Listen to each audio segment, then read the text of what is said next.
Okay. Just gonna just quietly, calmly walk on the set. Okay, I got rubber-soled shoes in case there's lightning. I know it's a myth, but whatever. Got the lights dimmed, can't be anything too crazy going on. It's a nice chill vibe in here. I got corks on all the edges in the house. I've made sure all the knives have been thrown out somewhere else. Nothing bad could possibly... The gas! Only by embracing death will it pass you by. Maybe death's not actually coming for our family. Because that would be crazy.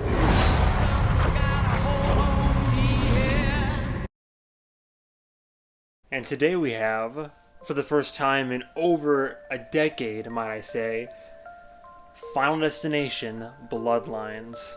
I don't know if you're aware of what MovieMan likes over here and what I'm fond of. Not only do I love cinema in general, but one of my favorite genres of cinema might very well be horror, the horror genre. This is going to be a first for me because I've never really had a chance to review a Final Destination film. We haven't had a new one in literally over a decade. This has been in development hell for a while, but there was talks for years about doing one, and they were talking about doing a prequel. The franchise is infamous now, but I don't know if you'd call the last two of them really commercial successes per se. Then out of nowhere, boom, a trailer for this one dropped a few months ago, and it's like, oh, this one takes place in both the future and also the past. So the best of both worlds, brand new movie, 2025, it's going to be in IMAX, and I don't know if you've seen the marketing or not, but whoever they have in the marketing team for this film, I mean, give them all a raise. They really know how to cater to the audience right now. By directors Zach Lipovsky and Adam Stein. Now, whenever there's a co-director thing, I'm always curious to see if they always co-direct together. 2018's Freaks was the last movie they made together. They also did 2019's Kim Possible live-action movie to less than stellar reception and reviews. Also, a fun fact in the world of horror and talking about bad horror, old Zachy boy, Zachy Tabaki over here, he was credited as the director of Leprechaun Origins. Fuck you, Lucky Charms!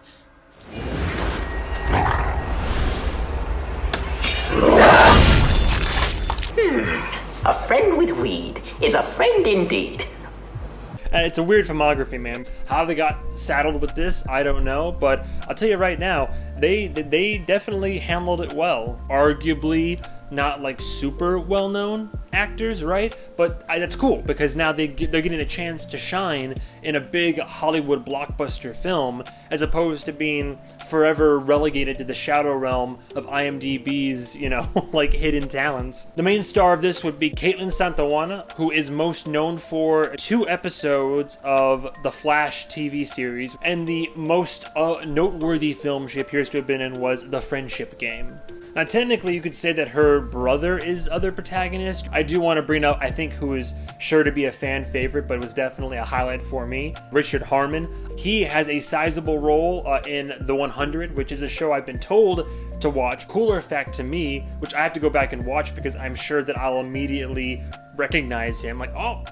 He was in Grave Encounters 2. I don't know if you've seen Grave Encounters 1 or 2. Borderline scarred me when I was a young man, a teenager, but they're so good. Quick little shout out. The gal that you see in all the marketing and part of our inciting disaster scenario here, discount Jennifer Lawrence. Some people, they have the horror movies they know and love, that, the obvious classic ones. Then you have certain subsets of the horror genre. For some people, it's Saw, right? Some people love the Saw movies. I believe the franchise slowly devolves into a gore porn soap opera over the course of time. But Saw's not my cup of tea per se.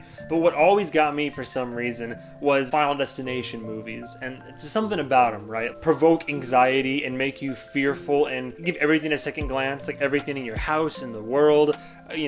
Humans already have an innate fear of death, and the way that death works, or rather the wind, as it often is in these movies, the wind works in mysterious ways and blows this and blows that, and this contrivance happens, and this safety feature fails, and then people just die in crazy, very traumatic, very violent, unfortunate ways. I think it always appeals to me because I like when movies can make me feel anxious and squirm a lot.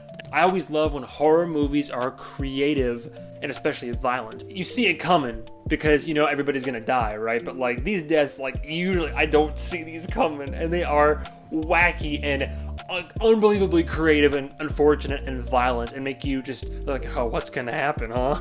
The new Final Destination Bloodlines takes place in both modern day and also the farthest in the past that we've gone so far. I believe in the 1950s. A gal and her family, she's having these recurring dreams about this disaster at this like legally distinct Space Needle. I think it's called like the Star View or whatever. It's pretty much the Space Needle. Like it's like, I don't think they can say it for legal reasons, but we all know, we all recognize the design, right? Does some digging into her family history and finds out that her great-grandmother Iris, way back in the day, she had a premonition back in 1950, warned the whole building that there was going to be a disaster, and then cleared it out, saved a lot of lives. The repercussion of that, as we have seen from the previous installments, is that anybody that has a premonition and messes with Death's plan, thwarts the would-be victims, right?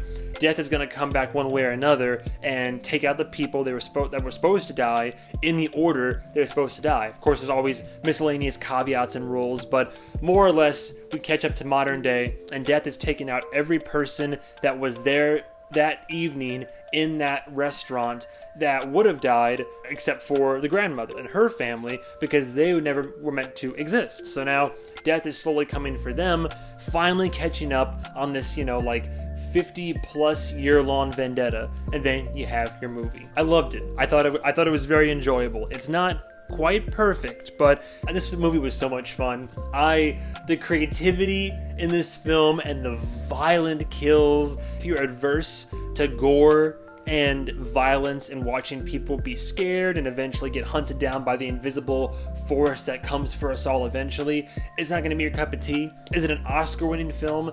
No. Is it like an entirely sound film with no plot holes and, you know, innovation in the worlds of technology and acting and all that? Heavens no. But if you like a fun movie, you like horror, and you like a dark comedy, very violent horror where people die in creative and contrived ways, you're in for as good of a night as I had. As I keep alluding to, the kills in this one are brutal, violent, and creative. And this movie, by the way, to give praise to marketing and show you how it's done, let me put it this way. I did a reaction for the full story trailer for this film. I didn't do a reaction to the teaser trailer and dropped that a few months ago when the movie was first announced. Now, I was worried that they had given away deaths, so they'd given away certain plot elements, because they could have so easily released a Red Band trailer where they show the violence and the gore, but no, they didn't. Not only is there subversion from the trailer you see to what happens in the movie, you know, we know what the big disaster of this one is. It's the legally distinct Space Needle. None of the kills, I mean, none of them are spoiled is what I'm trying to say. It was excellent marketing in that it gave you an idea for what to expect from the film and that there would be violent kills, but they were respectfully saying, here's what it's going to be like, here's a little taste of kind of the mood and tone we're going for.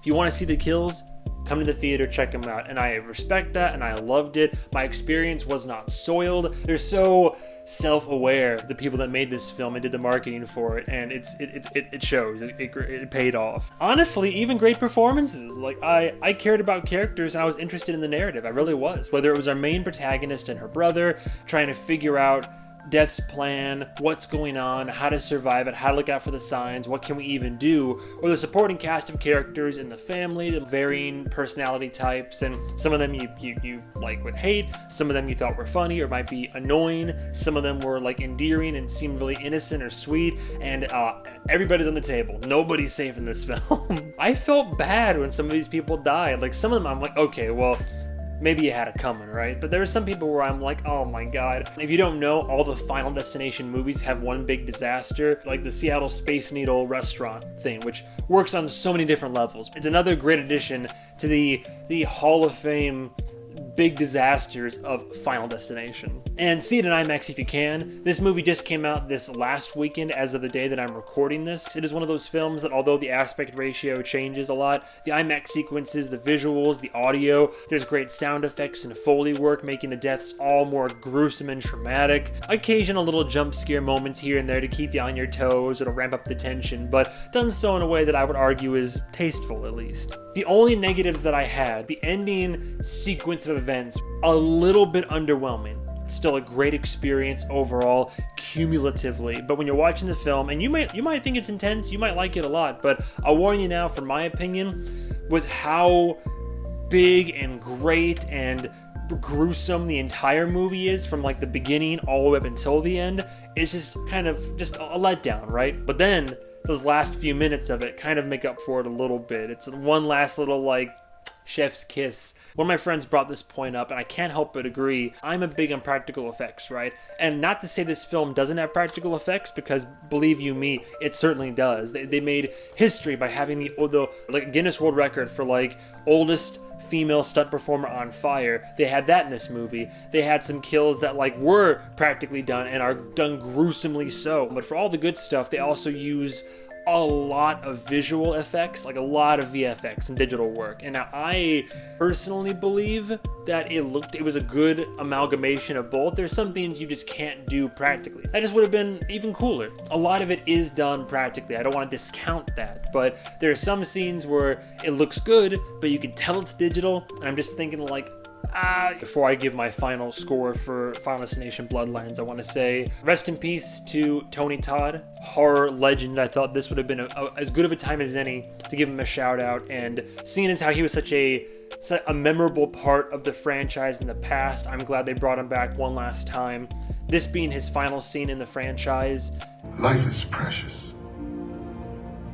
Enjoy every single second. You never know when.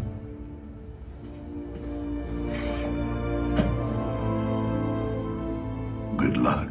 It's not really a spoiler. I think it's very respectful. I will not fucking forget that the Oscars in memoriam shouted out producers and like executive people, but they couldn't mention one of the legends, the Candyman himself. They couldn't mention Tony Todd. Really? Alright, sure. Anyway, Final Destination Bloodlines. I would be very, very comfortable in giving it a high 4 out of 5.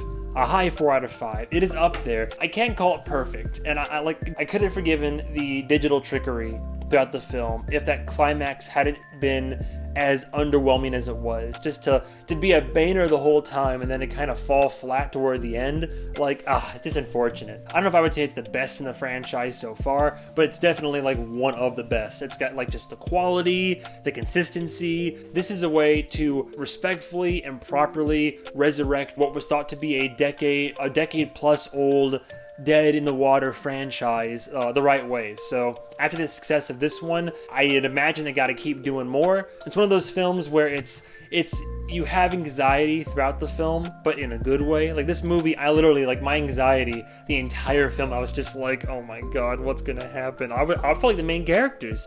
For me, is a mark of success that your movie can elicit the same emotion out of me that it would elicit from everybody in there. I don't know if it'll make my top 10 for the year, but in terms of the franchise, we are so back, baby. Catch it in IMAX if you can. Let me know what you think below. That was my review for Final Destination Bloodlines.